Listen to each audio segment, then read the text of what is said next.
Welcome to the Celebrate Brave podcast, the podcast for women in and around the tech industry.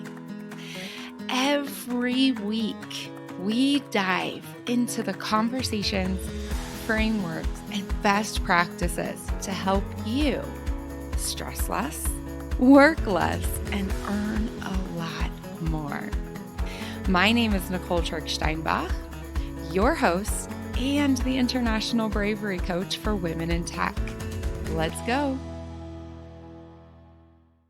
Hey there, Women in Tech. Welcome back. Today is our last element for right now for the clarity part of the Build Your Brave framework. The Build Your Brave framework has, of course, 3 parts: clarity, momentum, and accountability. If for whatever reason you missed the overview episode, feel free to go back to the Build Your Brave Framework 2.0 episode. We'll link it in the show notes, but you don't need to get a ton of value out of this episode. So the piece of the Build Your Brave Framework, clarity, at the end, it's like you set clear, specific goals, and then you share them with people around you. And today we're talking about the Career Board of Advisors. This is the part of, and you tell the people around you. This builds on top of the self-concept design work we already covered, as well as the SMART goal. So, how do you know that you need to do work on your Career Board of Advisors? Well, the biggest one is if you're saying to yourself, what the heck is a Career Board of Advisors? Career Board of Advisors, it's the group of people you entrust as your mentors, your sponsors, your advisors. These are the people who invest in your career. These are people that you trust. These are people who see the best in you, potential in you, and help you develop it. Now, this may be a little controversial, but I'll tell you, I haven't always liked every member of my Career Board of Advisors, but they did see potential in me, and I knew I could learn from them. So hold that loosely. All right. So what are some other problems, some other times, some other symptoms that you really need your Career Board of Advisors? Are you making the same mistakes over and over again? Are you making simple errors because you just don't know better? Do you feel alone?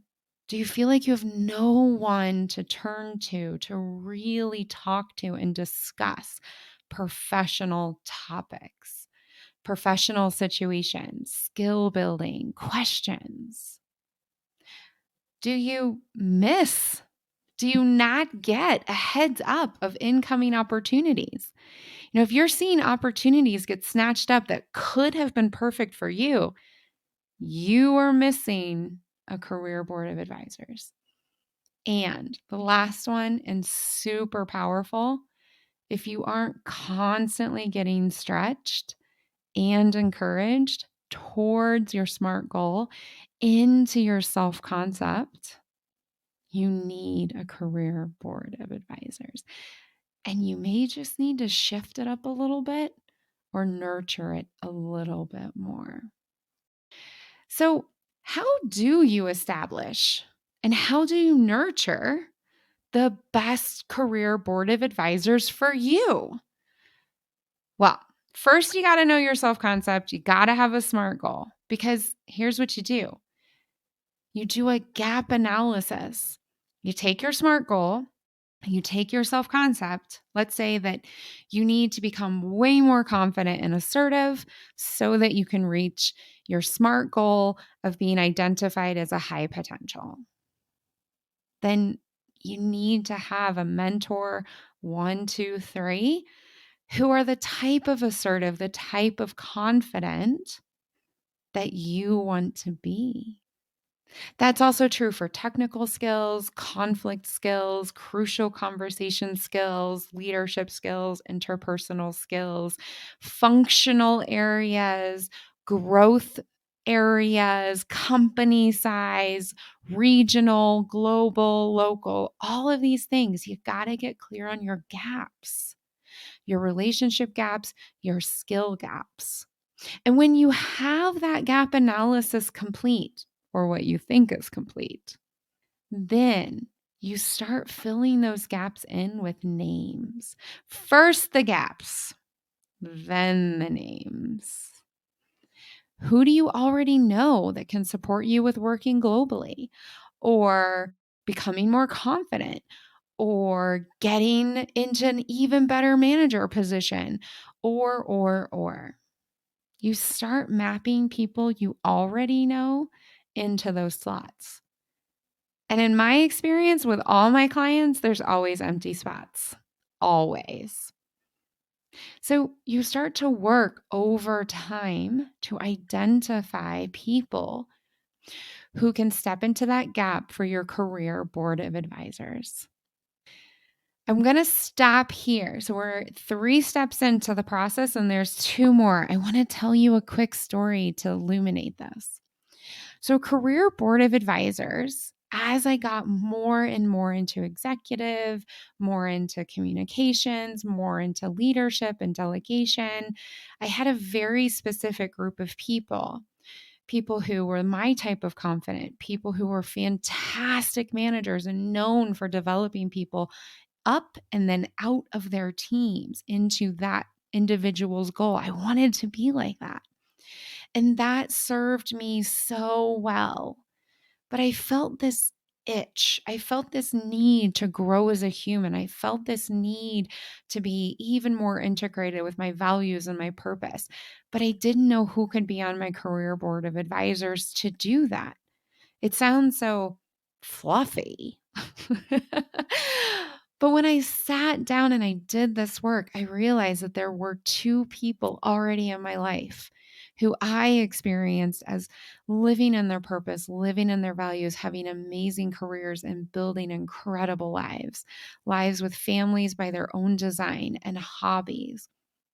So I approached them both and I explained and I said, I know this isn't super concrete. This has been my career path. I really would love to have some sort of mentoring relationship with you, meet semi regularly. Would you be open to that? Both of them, thank goodness, said yes. One of them said, yeah, but only if it's a peer, because I just love these aspects of your career. My career is very global. My career was very matrixed, and I loved that. I was a director and seldom had direct reports, was the best. So I was constantly leading people, but I didn't have to manage them. It was awesome, right? So we did a peer exchange. And then for the other person, they said, yeah, I'd love to mentor you. You seemed a little bit lost the last couple of times I saw you. So that's what I mean by really getting into what do I want to be doing? What's my SMART goal? Who do I want to become? Identifying a gap and then identifying people who could fill that gap. So, step 4, I kind of touched on in my story, is that you get to work building the relationships for your career board of advisors, asking them specifically, can you support me in this goal I have? Can you give me the time? What kind of standards can we have? And not everyone's going to say yes. Some are going to say, I'm so busy. I just can't give you the time that you deserve. Or actually, that goal isn't something I feel comfortable mentoring anyone on. Or I'm so honored you asked me, but I think somebody else could do a much better job. But that's how you start to staff in. And then over time, you nurture them. With some of your mentors, I've had mentors that I talk to once a quarter. I've had a sponsor I literally talk to once every 6 months. We did a quick check in, and then he would take my name into all kinds of rooms. Other people, every single week, especially the more junior you are, or your goal is more ambitious, or there's just some really big areas of growth. I've shared on earlier podcasts and in my welcome email exchange. If you're not on my email list, get on it and you'll read this story. But here it is. I was a disaster to work with. The term asshole is not far from the reality back then. And so as I was being mentored and coached, this was my first experience with coaching. Huge, huge, huge change. As I was being mentored and coached, I met with people, multiple people, every single week. The gap was enormous. I had to learn how to set clean and clear and calm expectations. I had to learn how to be a great person to work with. And then other people, like I said, once a quarter, every 6 months. But you set that standard with them and you nurture those relationships. That's your career board of advisors.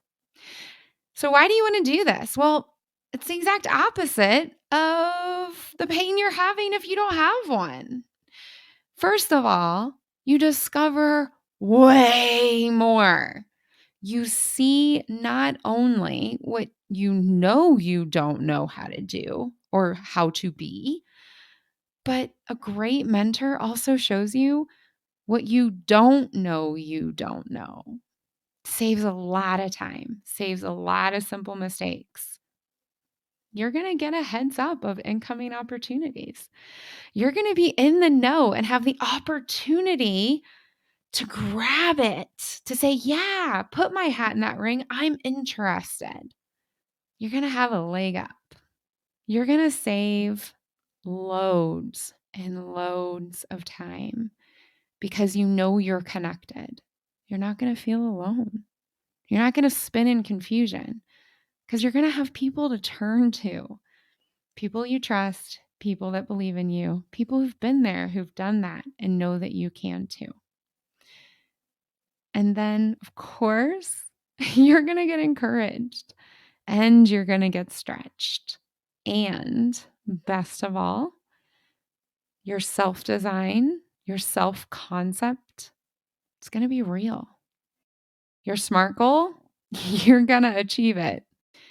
And you're going to do it in community.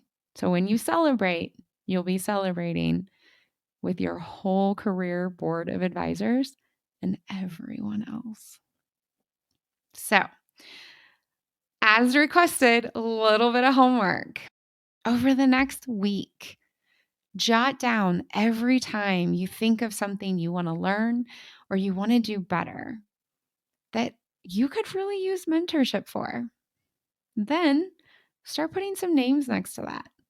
Have fun. Start reaching out to people now. And some extra credit.